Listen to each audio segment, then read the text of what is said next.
15 tahun berlalu sejak kita pertama kali lihat sebuah film animasi yang menggugah hati, khususnya gue, ya.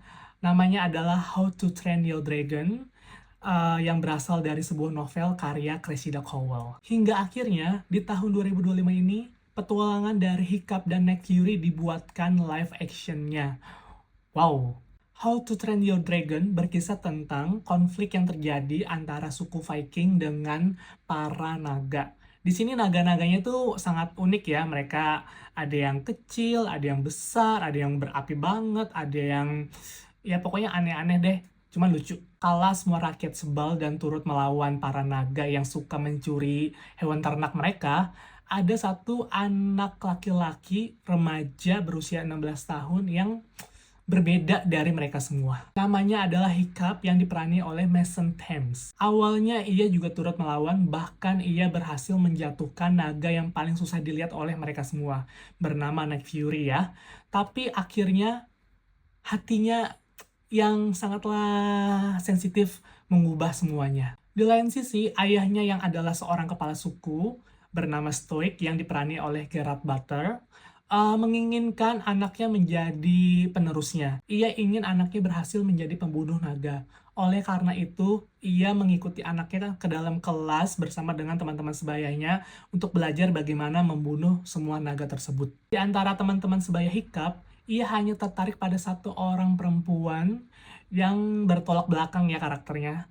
Bernama Astrid, diperani oleh Nico Parker. Ia adalah wanita impiannya Hiccup, namun Astrid ini tuh seperti berambisi menjadi prajurit pembunuh naga yang sangatlah keras. Setelah itu, cerita ini makin menjadi menarik karena Hiccup yang penuh empati mulai mencari Nick Fury. Bahkan setelah Hiccup tahu kalau Nick Fury sudah tak bisa terbang karena sayapnya ada yang patah, ia pun mulai perlahan demi perlahan mendekatinya seperti hewan peliharaan lah. Ia mulai kasih makan, lalu juga kasih berbagai macam trik agar si Nick Fury-nya itu bisa mendekati dia juga gitu loh.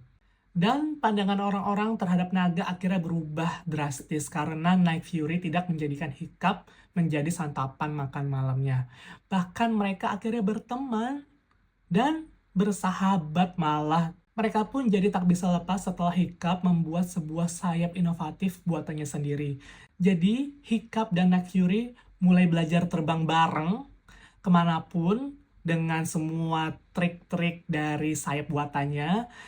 Ini adalah inti dari film pertamanya ya, How to Train Your Dragon. Melalui pertemanan antara manusia dengan naga ini, akhirnya Hiccup mulai tahu bagaimana cara mengalahkan naga-naga, bukan dengan membunuh, tapi dengan trik-trik yang lebih lucu, ya.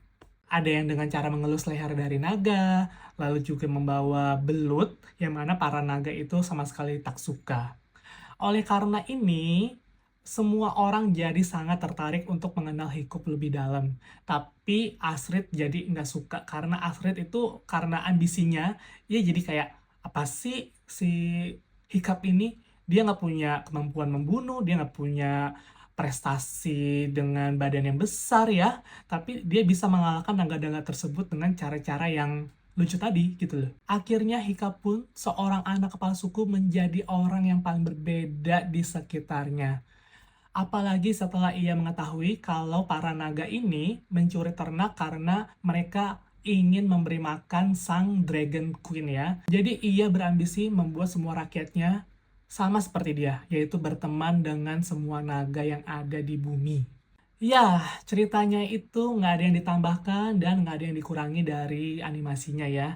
Jadi di sini itu seperti kita sedang nostalgia pada saat awal-awal kita pertama kali nonton animasinya. Sutradara dan penulisnya masih sama, yaitu Dean DeBlois ditemani dengan sang musik komposernya, yaitu John Powell.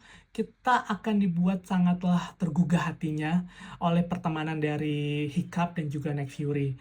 Dan kalau misalnya kalian nonton sequelnya yang kedua dan ketiga, itu akan buat sedih sih nanti. Oke, kita tunggu aja kelanjutannya. Jadi sampai jumpa.